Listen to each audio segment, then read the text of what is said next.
Alhamdulillahilladzi anzala sakinata fi qulubil mu'minin liyazdadu imanan ma'a imanihim walillahi junudus samawati wal ardh wa kana Allahu 'aliman hakima.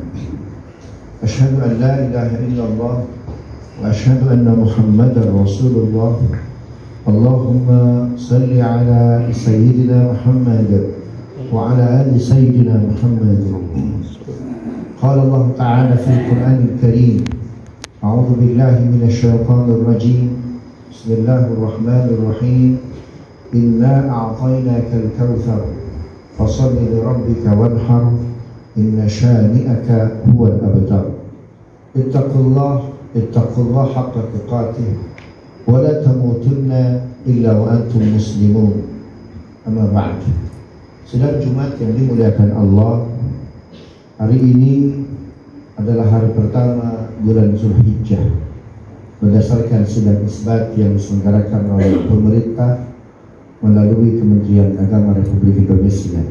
Memang berbeda dengan penetapan 1 Zulhijjah yang diselenggarakan oleh beberapa negara, diantaranya adalah Kerajaan Arab Saudi yang akan melaksanakan 10 Zulhijjahnya dan puasa Arafahnya 1 hari lebih cepat ketimbang penetapan 1 Zulhijjah berdasarkan kalender kita, isbatnya berdasarkan isbat pemerintah kita. Tapi itu bukanlah hal yang prinsipil, karena hal ini pernah terjadi pada masa Nabi, pada masa Khulafaur Rasyidin, ketika Umar bin Khattab mengutus salah seorang sahabat atas perintah Ummul Fudail, yaitu ibunya Abdullah bin Abbas. Ada satu urusan berangkat ke Damaskus pada bulan Sya'ban. Sampai di sana Kamis malam Jumat didapati orang-orang Damaskus, orang-orang Syam, malam harinya Kamis malam Jumat melaksanakan salat tarawih. Artinya puasa Ramadannya itu dilaksanakan esok harinya, hari Jumat.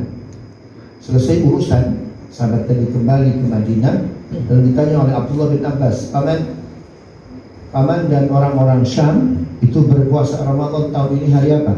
Hari Jumat. Kami di sini para sahabat melaksanakan puasa Ramadan hari Sabtu karena kami melihat hilal itu pada Jumat malam Sabtu. Sahabat tadi yang bertemu dengan Gubernur Syam Muawiyah bin Abi Sufyan, kenapa kalian tidak cukupkan ru'yatul hilal masyarakat Suriah, masyarakat Syam? Kenapa kalian tidak cukupkan bahwa orang Syam melihat hilal di Kamis malam Jumat? Kalian harusnya bergabung dengan kami. Lantas Abdullah bin Abbas, tidak, kami orang-orang Madinah tidak melihat hilal di Kamis malam Jumat. Begitulah Rasulullah SAW menjelaskan kepada kami. Jadi kita punya literasi yang cukup kuat, punya sejarah yang cukup kuat, bahwa penetapan hilal satu wilayah kita dengan Arab Saudi amat jauh. Madinah dengan Syam saja yang hanya 1.700 kilo, itu maklaknya, imkanul ru'yahnya bisa berbeda. Karena itu kita tidak usah bimbang dan gelisah. Kalau pemerintah menetapkan hari ini, maka mereka yang ikut dengan pemerintah silakan, atau yang ikut dengan ormas yang lain juga silakan. Berdasarkan hadis Nabi Muhammad SAW, 10 pertama bulan Zulhijjah ini adalah hari yang luar biasa.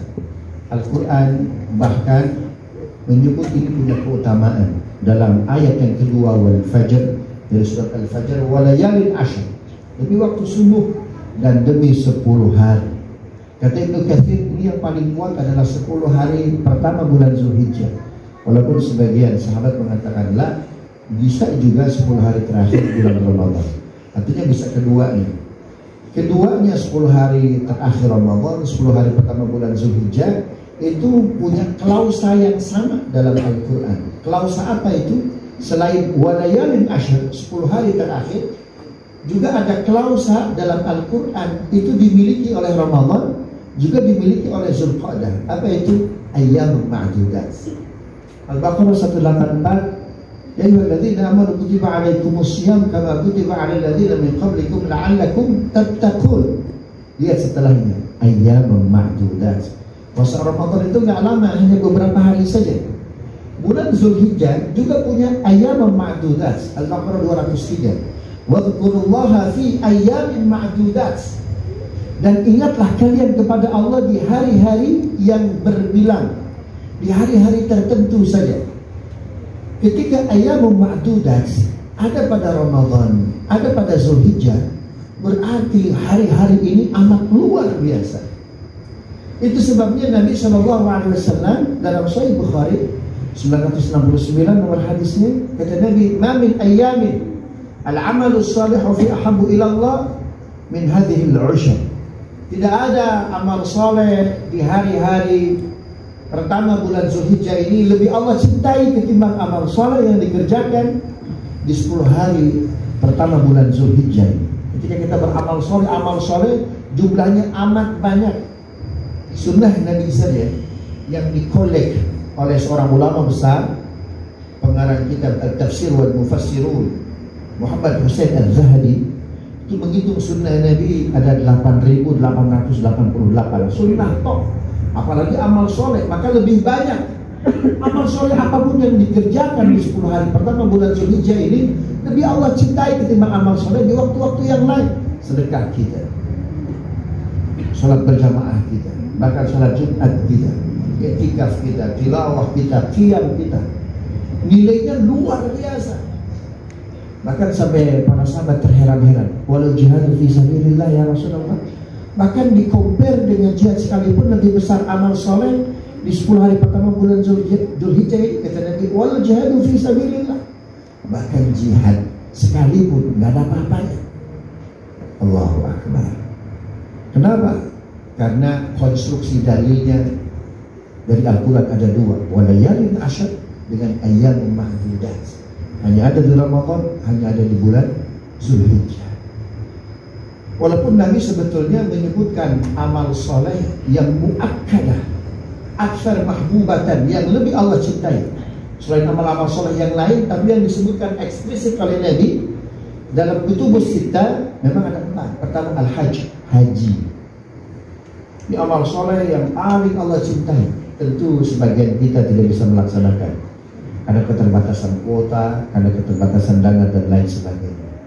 Itu sebabnya Nabi SAW ada 999 syafaat sugronya, semua syafaat Nabi, karena Nabi paham tidak semua umatnya mampu berhaji. Ada way out, ada emergency exit dari Nabi, tidak semua umatnya bisa haji. Nabi mengeluarkan syafaat sugronya, man shallal ghadata fi jama'atin, barang siapa salat subuh berjamaah, thumma yadhkurullah, kemudian berzikir kepada Allah hatta tasyarruqa syams, hingga terbit matahari, hingga syuruk, kemudian salat 2 rakaat ka'ajri hajjatin wa umrah, pahalanya seperti haji dan umrah.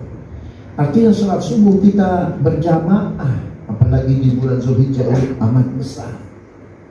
Atau menggunakan amal yang lain yang bandingannya nggak kurang-kurang. Banyak saudara kita, sahabat kita, kolega kita berangkat ibadah haji ke sana. Maka kalau dia tidak baik ekonominya, bantulah untuk bekal dia selama melaksanakan ibadah haji. Bantuan kita dimakan, diminum, jadi energi untuk melaksanakan manasik dia. Maka insya Allah pun itu tidak kurang-kurang bandingannya sama dengan haji. Atau kita titip uang ke saudara kita yang sedang berhaji, ya kita transfer, lalu kita mohonkan tolong sedekahkan kepada orang Indonesia yang bekerja sebagai cleaning service di Masjidil Haram, di Masjid Nabawi. Karena kedua masjid tersebut tidak ada kotak amal. Pun bandingan besar, haji luar biasa, amal yang amat Allah cintai. Yang kedua, al-iktsar minaz zikir, memperbanyak zikir. Memperbanyak zikir di 10 hari pertama bulan Zulhijjah. Dalam surah Nabawiyah diceritakan Nasrani, orang-orang Yahudi itu migrasi menjadi seorang muslim luar biasa terjadi di bulan Zulhijjah ini, khususnya di 10 hari pertama bulan Zulhijjah. Kenapa? Karena kaum muslimin yang berdagang di pasar, Abdurrahman bin Auf, Utsman bin Affan, Talha bin Ubaidillah, yang berjualan di pasar, Bukan sekedar berjualan, tapi mereka berzikir. Wadhkurullaha fi ayyamin ma'dudat. Perbanyak kalian zikir di 10 hari pertama bulan Zulhijjah ini. Karena itu para sahabat mengubah pasar menjadi majelis zikir. Itu yang membuat hati-hati orang-orang Nasrani, orang-orang Yahudi bergetar. Sehingga dalam sejarah disebut ada seorang Yahudi namanya Husain Ha-Sod-Ya-Nun, itu memeluk agama Islam karena kuatnya zikir yang dibacakan oleh para sahabat di pasar. Jadi mereka tidak hanya mendapatkan barang dagangan di pasar, tapi mendapatkan zikir, hidayah yang luar biasa. Kita terkadang di masjid pun tidak berzikir. Para sahabat mengubah pasar menjadi tempat zikir yang luar biasa. Apalagi di hari Ayyamut Tasyrik 10, 11, 12, 13 membuat banyak zikir. Itu disebut dengan zikir muqayyad, atau kita sebut sebagai takbiran. Allahu Akbar, Allahu Akbar, Allahu Akbar. Zikir inilah sedang Jumat yang dimuliakan Allah, yang bisa mengeluarkan Rasul dari kota Mekah. Dan orang-orang kufar Quraisy, mereka berharap Nabi tidak bisa keluar dari kota Mekah. Tapi faktanya Nabi bisa keluar dari Mekah menuju Yathrib, menuju Madinah, sehingga Islam sampai ke Cinere, sampai ke Indonesia. Karena kalau Nabi bisa keluar kota Mekah, maka nasi sudah menjadi bubur bagi orang-orang kufar Quraisy.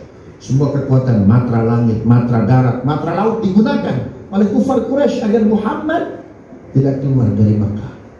Tapi faktanya Nabi Muhammad bisa keluar. Kekuatan darat digunakan oleh kufar Quraisy, pasukan yang hebat, hewan-hewan yang liar tidak bisa melemahkan Rasul.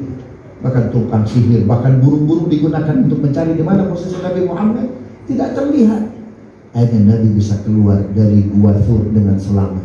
Seraya Nabi berzikir, Subuhun Qudusun Rabbuna wa Rabbul Malaikati wa Ruh Ja'ala samawati wal ardu bil izzati wal jabarut. Yang ketiga yang harus kita perbanyak di 10 hari pertama bulan Zulhijjah ini adalah puasa.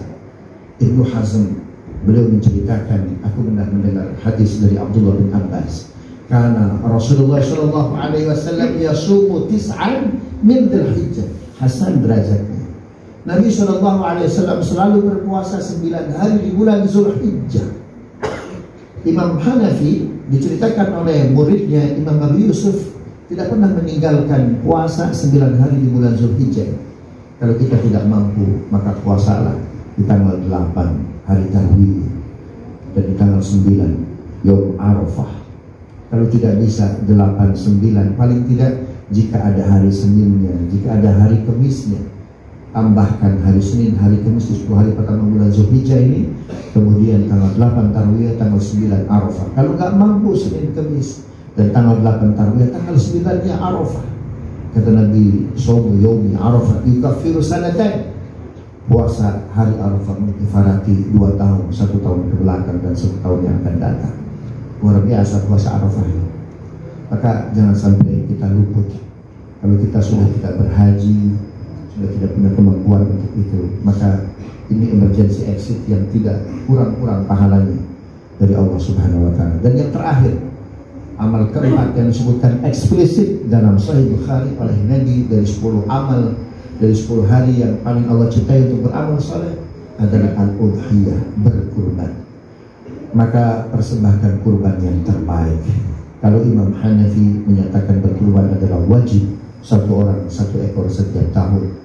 Imam Malik mengatakan berkurban hukumnya sunnah muakkadah, 1 orang 1 ekor setiap tahun.